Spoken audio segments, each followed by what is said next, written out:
태초부터 있는 생명의 말씀으로 시작을 하고 있습니다.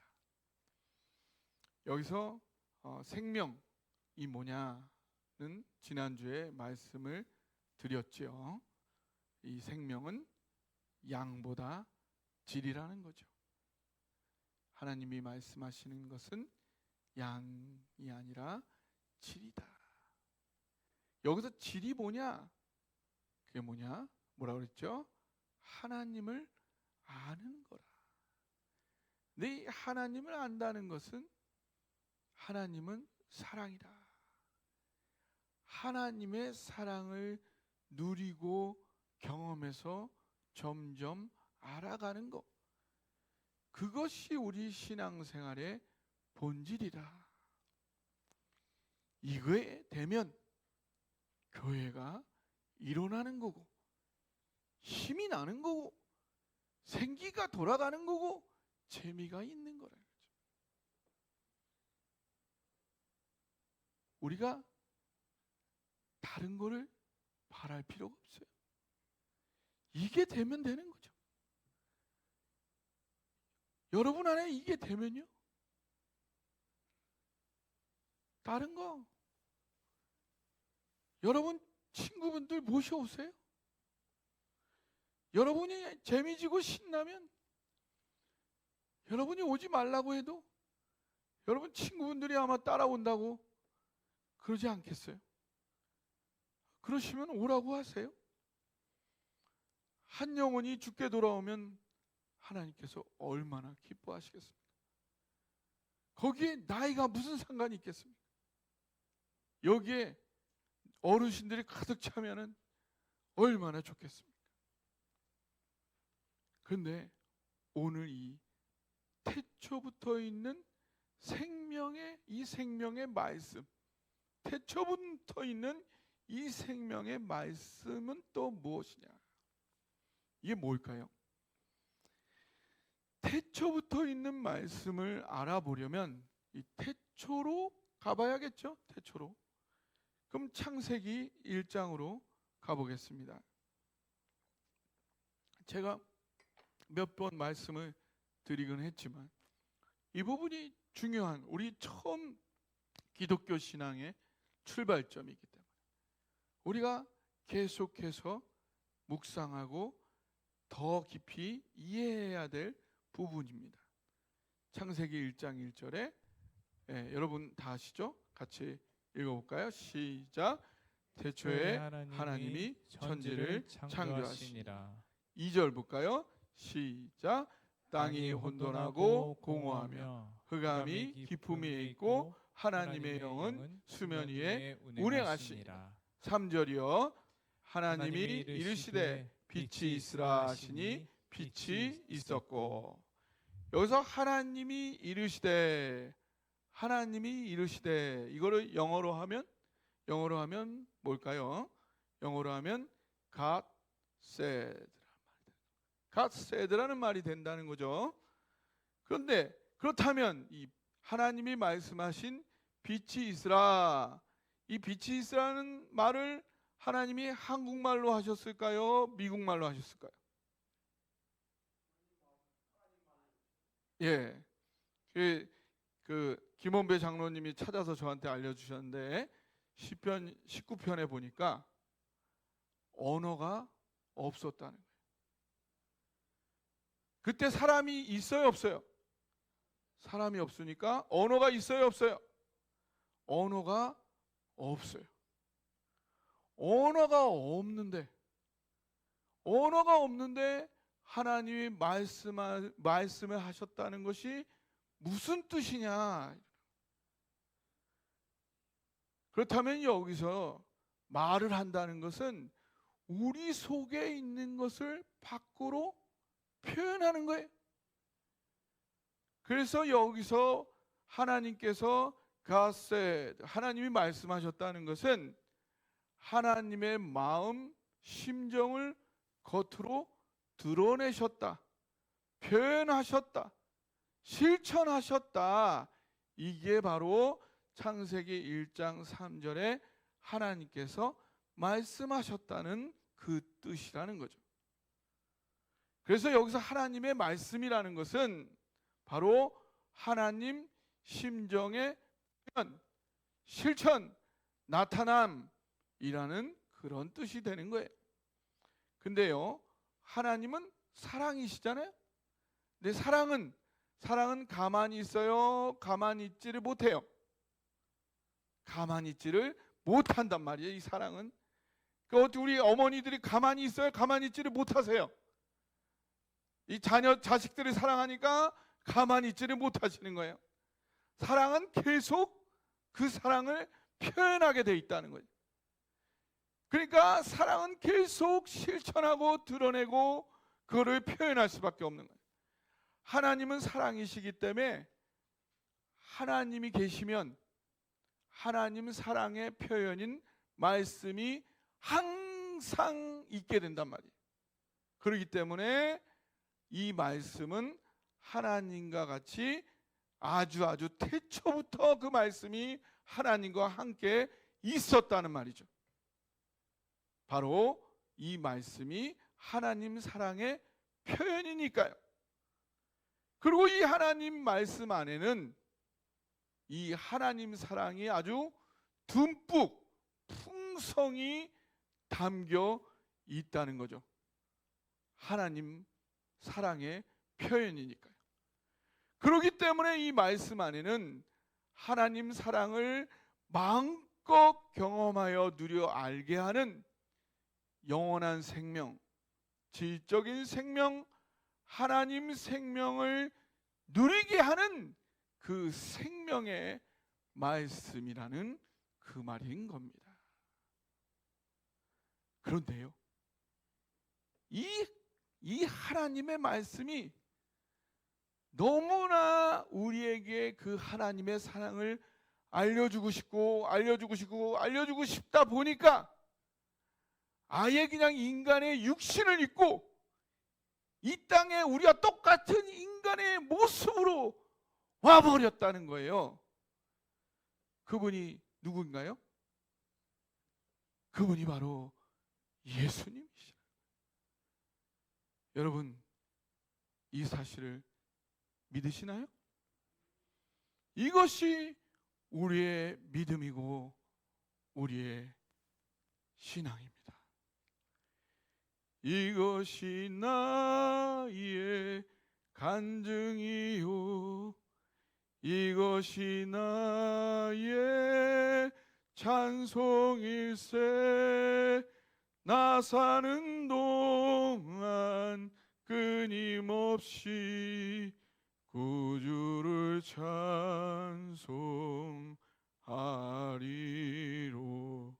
찬송하리로다. 그래서 사도 요한은 오늘 본문 요한일서 1장 1절에 이렇게 증거하고 있습니다. 같이 읽어볼까요? 시작. 태초부터 있는 생명의 말씀에 관하여는 우리가 들은 바요, 눈으로 본 바요, 자세히 보고 우리의 손으로 만진 바라. 이 사도 요한은요, 우리로 하여금 진정한 생명을 살 수밖에 없도록 만드는 하나님의 이 엄청난 놀라운 사랑에 대하여는 예수님을 통해서 너무나 분명히 완벽하게 알게 되었다는 그런 거죠. 이 예수님을 바라보게 되면은 우리는 누구나 다 어떻게 하나님이 이렇게까지 사랑하실 수가 있는 건가? 어떻게 자기 아들을 우리를 위해 이 땅에 여기 이렇게 보내실 수가 있는 건가? 어떻게 예수님은 스스로 자청해서 희생양이 되실 수가 있는 건가? 우리를 위해 하나님은 자기 친아들을 어떻게 희생제물로 우리를 위해 바칠 수가 있는 건가? 우리로서는 도저히 헤아릴 수 없는 나를 향한 하나님의 사랑이 이 예수님의 삶과 죽음을 통해 가장 완벽하게, 도저히 이해할 수 없는 그 사랑이 완벽하게 그냥 다 나타나 버렸다는 거예요. 그리고 그뿐만이 아니라 그것이 들려졌고 보여졌고 자세히 확인되어졌고 손으로 만져졌다. 이 들었고 보았고 자세히 보았고 손으로 만져졌다. 이게 뭐냐 하면요, 들은 거죠. 들었다는 거는 누구한테 들었겠죠. 다른 사람한테 전해 들었겠죠. 전해 들었다는 거는 하나님의 아들 예수님께서 우리 죄를 위해 십자가에 죽으시고 사흘 만에 부활하셨어요. 예수님 믿고 구원받으세요. 이런 기쁜 소식을 들은 거예요. 전도를 받은 거죠. 그럼 본 거는 본인이 직접 본 거죠. 어느 날 이 복음의 사실이 마음에 깨달아진 거예요. 성령이 마음속에서 하나님의 사랑을 부어주셔서 예수님께서 나의 죄를 위해 죽으신 게 믿어지게 된 거예요. 그래서 예수님을 구세주와 주님으로 영접하여 하나님의 자녀가 된 거죠. 그럼 그 다음 자세히 보는 건 뭘까요? 자세히 보는 건 뭐냐 하면, 이렇게 한번 예수님을 영접하면요, 복음의 사실이 다 믿어질까요? 믿어지셨나요? 믿어져요? 자꾸 의심이 돼요, 안 돼요? 믿은 다음에 또 의심이 돼요, 안 돼요? 난 되던데. 난 되던데. 자꾸 의심이 되죠? 자꾸 그런데 이건 왜 그런 거지? 근데 또 이건 왜 이런 거지? 왜 그런 게 생기냐면 복음의 내용을 더 깊고 풍성히 이해하기 위해서 자꾸 이쪽으로도 보고 저쪽으로도 보고 밑으로도 보고 위로도 보고 그런 일들이 생기는 거예요. 그것뿐만 아니라 사탄 마귀가 여러 거짓된 생각과 감정들을 내 마음에 계속 던지다 보면은 나도 모르게 헷갈려지게 되는 거예요. 제가 심지어 신대원을 다 졸업하고 부산에 내려가서 부산대학에 가서 전도를 하는데, 전도를 하면서 알았어요. 아직도 내가 복음의 내용에 대해서 아직도 확신하지 못하고 있는 내용이 아직도 남아있다는 것을, 신학을 4년 7년을 공부하고 가서 전도를 하면서 그때서야 알았어요. 이런 일들이 우리에게 끊임없이 오랜 기간 있게 되는 거예요. 그러나 그때마다 성령님께서 다시 한번 성경을 기초로 해서 하나님의 사랑과 복음을 다시 한번 분명하게 확인시켜 주시는 일들이 일어난다는 거예요. 그리고 여기서 또다시 끝나는 게 아니고 그 다음 또 한번 손으로 만지는 거는 뭘까요? 내 손으로 만지는 거. 이 복음의 사실은요, 단지 우리의 머리와 마음 속에서만 일어나는 일이 아니라는 거예요. 하나님이 나를 생명 바쳐 사랑한다는 사실은 내 머릿속에만, 내 마음속에만 있는 일이 아니라 실제로 우리 삶 속에서 살아 역사하는 사실이라는 거예요. 우리가 살아가는 아주 일상적인 삶 속에서 혹은 삶의 절체절명의 위기의 순간에서 예수님을 통해 분명히 나타난 나를 위해 생명 바치는 사랑의 하나님, 그 하나님이 아니고서는 하실 수 없는 일들을 나에게 직접 해내어 주시는 것을 내 삶에서 직접 체험케 해요 주신다는 거예요. 할렐루야. 그 순간 우리는 눈물을 흘리면서 주님 살아계시군요. 주님 살아계시는군요. 그리고 정말로 나를 사랑하시는 그 복음을 내 손으로 직접 만져보는 그런 경험을 하게 된다는 것입니다. 아브라함이요, 우리 창세기 12장에 보면 처음에는 아주 멋지게 나옵니다. 너는 본토 친척 아비 집을 떠나 내가 지시할 곳으로 가라. 멋지게 떠나요. 근데 아브라함이 가나안에 가보니까 자기는 가나안에 가면 젖과 꿀이 흐르고 다 그냥 자기를 위해 모든 게 다 준비될 줄 알았는데 딱 갔더니 사람이 이미 있어. 사람이 있어. 어떤 생각이 들었을까요? 속았다. 하나님한테 속았다. 자기는 다 준비되어 있는 줄 알았는데 아닌 거야. 돌아갈 것 같으니까 하나님이 쫙 나타났어요. 내가 이 땅을 반드시 너에게 주리라. 하나님이 나타나니까 도망은 못 가겠고 제단을 쌓습니다. 하나님 그래도 버텨볼게요. 근데 계속 남방으로 점점 우리 예수님 믿으면 다 해결될 줄 알았는데 예수 믿으면 모든 복 갖고 모든 게 다 평탄할 줄 알았는데 예수 믿었는데 점점 더 힘들어. 그래도 믿으려고 애써 봤는데 점점 신앙이 남방으로 점점 내려가. 그러다가 기근이 탁 오니까 하나님 의논도 안 하고 하나님 기도도 안 해보고 잽싸게 세상으로 애굽으로 그냥 근무지 무단 이탈 도망가 버리는 거예요. 세상으로 칵 나가 버리는 거예요. 하나님이 뭐야? 하나님이 뭐 있어? 하나님이 다 버리고 그냥 가버린 거예요. 겁나잖아요. 세상으로 가니까. 그러니까 사례한테 누이라고 하자. 여기서 이 사람들이 날 죽여버릴 수도 있으니까 누이라고 해. 어떻게 됐어요? 아내를 뺏겼죠. 재산은 받았지만 아내는 뺏기고 바로의 첩이 될 것 같은 그 밤에 재산을 가지고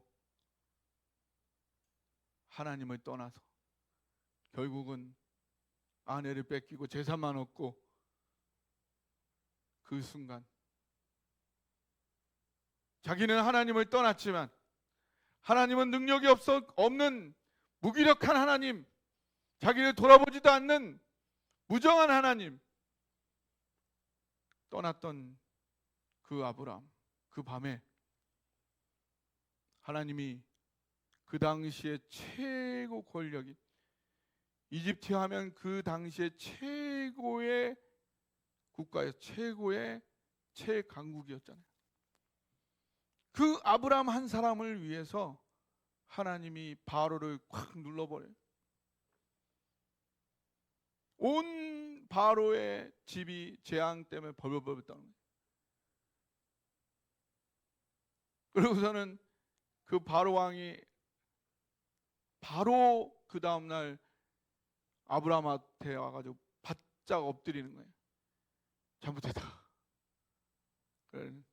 사례를 건드리지도 못하고 그대로 주고 재산도 그대로 다 주고 그러고서는 돌아온 거예요. 엄청난 재산과 아내를 데리고. 그 경험을 하면서 아브라함은 하나님이 능력이 없었던 게 아니구나. 능력이 없었던 게 아니지. 다 뜻이 있었구나. 다시 와서 다시 제단을 쌓고 다시 하나님의 이름을 부릅니다. 전에도 불렀던 그 하나님의 이름을 똑같이 부르지만 그 마음은 전혀 다르죠. 하나님이 능력이 없었던 게 아니구나. 하나님의 그 마음을 손으로 직접 만져본 거죠. 직접 만져본 거예요.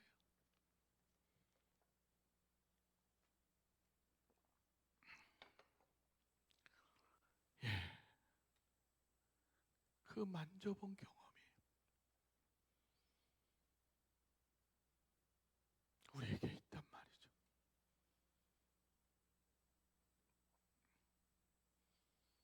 저는 요즘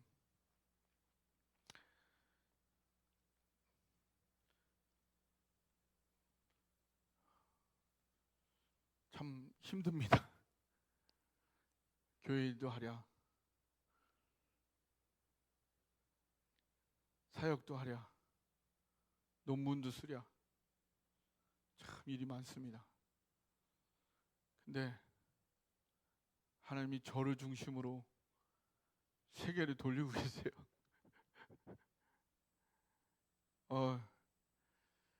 어떻게든 하나님이 제 논문을, 박사 논문을 끝내시려고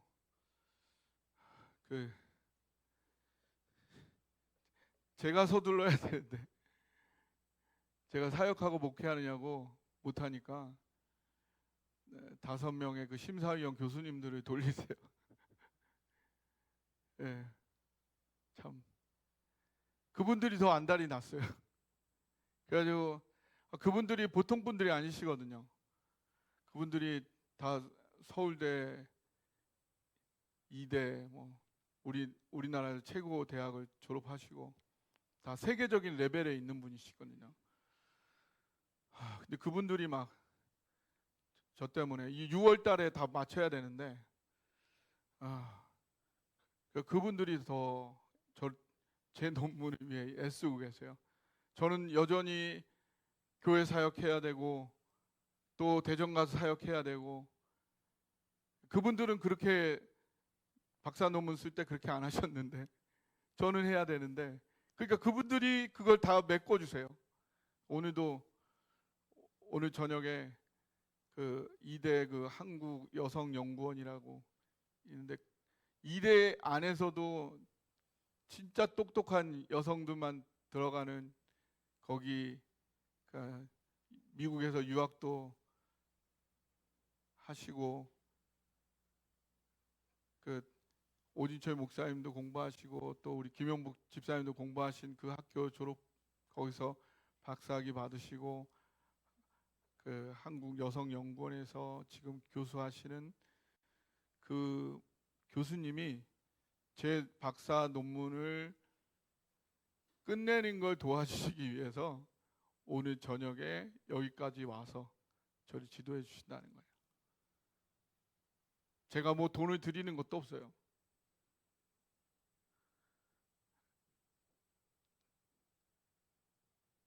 진짜 하나님이 은혜가 아니고서는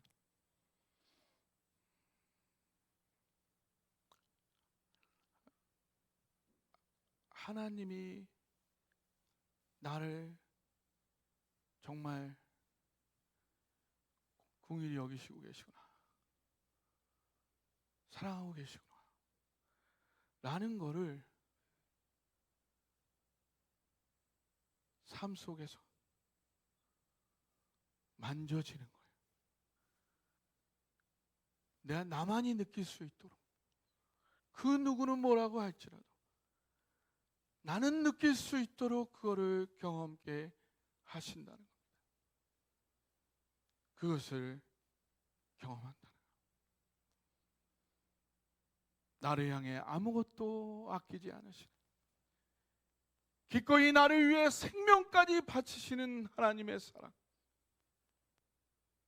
그 사랑이 하나님의 말씀이신 예수님을 통해 가장 완벽히 나타났던 그 사랑을,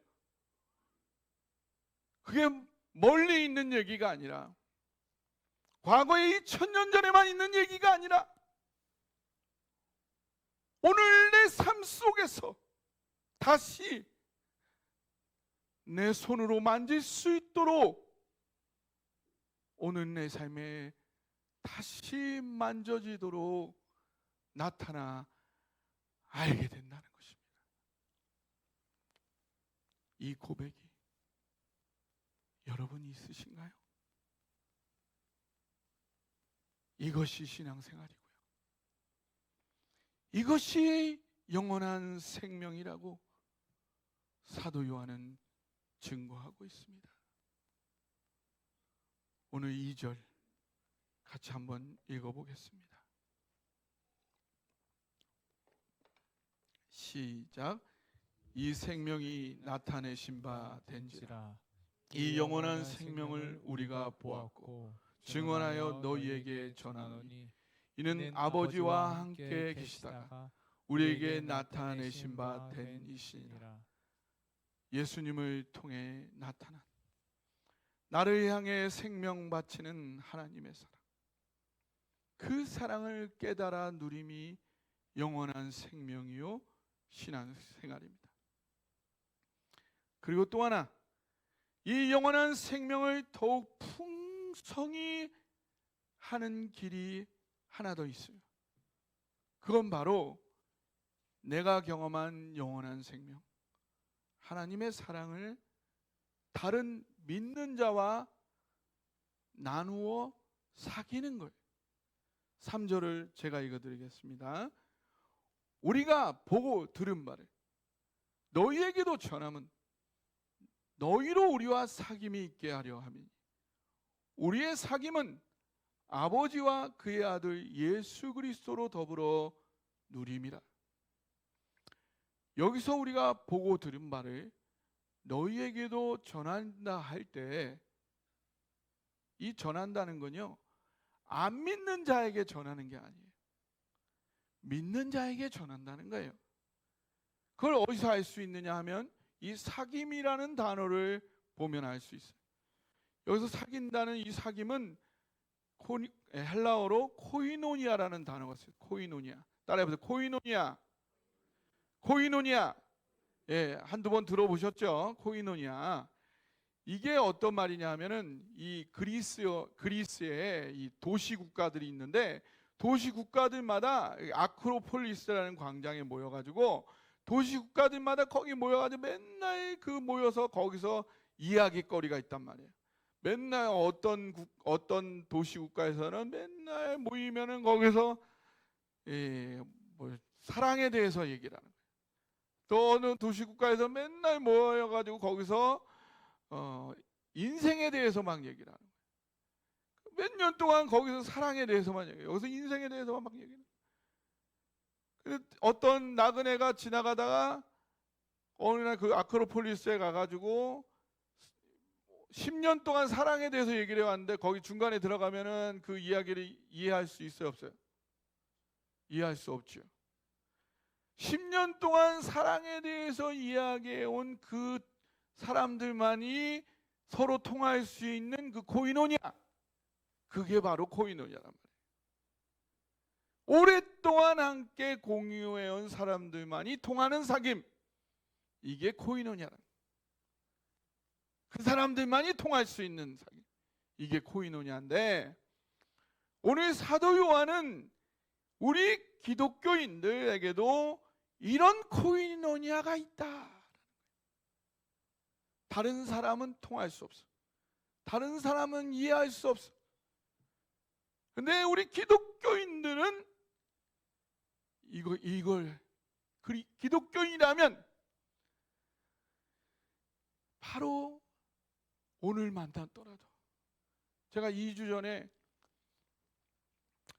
그 파리 올림픽 선교를 준비하고 있는 일본 목사님을 인천공항 앞에 있는 호텔에서 그 커피숍에서 만났어요. 처음 만난 거, 난생 처음 만났어요. 많은 생각이 다른 분이죠. 네, 그렇지만 딱 한 가지, 그 하나를 나누면서 서로 눈물을 글썽이면서 눈물을 흘리면서 공감할 수 있었어요. 그게 코이노니아예요. 아무리 언어가 다르고 문화가 다르고 막 다 다르지만 그리스도인이니까 코이노니아가 되는 거예요. 그게 뭐냐? 여기 보니까 아버지와 그의 아들 예수 그리스도와 더불어 누리는 거예요. 이게 뭐예요? 아버지는 뭐예요? 사랑의 하나님이시고요. 그의 아들 예수 그리스도는요, 그 하나님의 사랑을 표현하기 위해 우리를 위해 십자가에 죽으시고 부활하신 하나님의 말씀, 그게 예수 그리스도죠. 그분을 통해서 나타난 게 뭐예요? 예수님을 통해 나타난 하나님의 사랑. 예수님을 통해 나타난 하나님의 사랑, 그것을 나누는 게 그리스도인의 사귐 교제라는 거예요. 그것을 믿는 자가 서로 나눌 때 신앙생활이, 영생의 삶이 더욱 풍성해진다는 거예요. 내가 손으로 만졌던, 내가 이번 주에 손으로 만졌던, 나를 위해 생명 바치는 2000년 전에 창조자 하나님이 인간의 모습으로 오셔서 나를 위해 기꺼이 몸을 찢었던 그 사랑이, 그게 2000년 전의 사건이 아니라 오늘 이번 주에 나의 삶에 이렇게 나타났어요. 그래요? 내 삶에는 이렇게 나타났는데 정말이요? 이게 그리스도인의 교제인 것입니다. 이게 그리스도인의 교제인 거예요. 제가 춘천의 한마음교회 금요일부터 토요일까지, 주일까지 가본 적이 있어요. 거기 교회는 돈만 생기면 아파트를 사요. 그래서 거기 대학에 있는 청년들을 거기 살게 해요. 그리고 주말이 되면 전국에서 와요. 부산에서도 오고 인천에서도 오고, 거기서 금요일 저녁부터 주일까지 있어요. 밤에 거의 3, 4시에 자요. 3, 4시까지 라면 해 먹으면서 밤새 얘기해요. 일주일 동안 하나님이 어떻게 역사했는지. 너무 재밌어요. 포항중앙교회 일주일 금요일 저녁, 토요일 저녁 모이면 한 4시간, 5시간 주일날 주신 목사님의 설교 말씀을 일주일 동안 그 말씀을 따라서 어떻게 하나님이 역사하셨는지 그거를 5사람, 10사람이 나누면 4시간, 5시간 나누는 거예요. 그게 그리스도인의 사귐 코이노니아예요.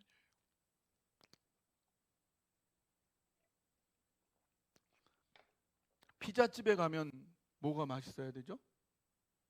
피자가 맛있어야죠. 치킨집에 가면 뭐가 맛있어야 돼요? 치킨이 맛있어요. 냉면집에 가면 냉면이 맛있어요. 교회 가면 이게 나누어져야 돼요. 예수님을 통해 나타난 하나님의 사랑이 느껴지고 나누어져요. 이게 느껴져야 돼요. 이게 느껴져야 돼요. 아무리 친절하고 아무리 교회가 아름답고 그러더라도 이게 나누어지지 않는다면, 이게 느껴지지 않는다면 매력이 없어요. 그러나 이게 느껴진다면, 이게 느껴진다면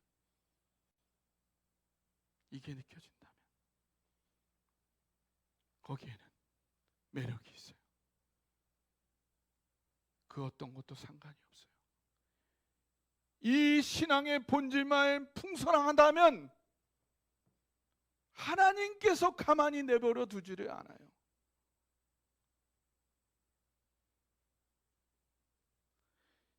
이 하나님의 사랑이 말씀으로 날마다 선포되어야 하고, 성도들이 모일 때마다 삶 속에서 손으로 만져진 이것을 나누어, 그것이 나누어져야 하고, 이것을 더욱 경험하기 위해 간절히 합심하여 기도해야 하고요. 예, 우리 토요일 10시 우리 함께 기도하기로 하였죠. 비록 어제는 공지가 안 돼서 실패하였지만 한 분은 여기까지 왔으니까, 여기 왔다가 간 것도 그것 자체도 기도인 줄 믿습니다.